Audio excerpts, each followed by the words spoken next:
how to refund a Brawl Stars purchase. Alright, so let's begin with the video.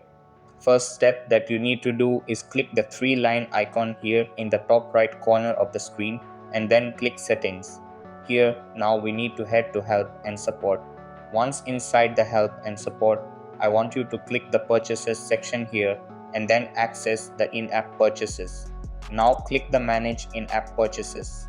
As you can see here, it is not indicated how to refund a purchase in Brawl Stars, so we need to connect to a real-time agent by clicking the blue messenger icon here.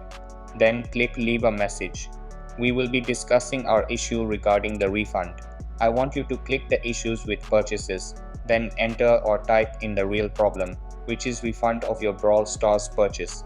So before doing this, you need to make sure that you have already prepared your Brawl Stars receipt regarding your purchase on that product. And that's it. So that's basically how you can refund a Brawl Stars purchase.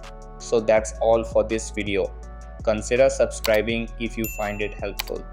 And I'll catch you in the next one. Thanks.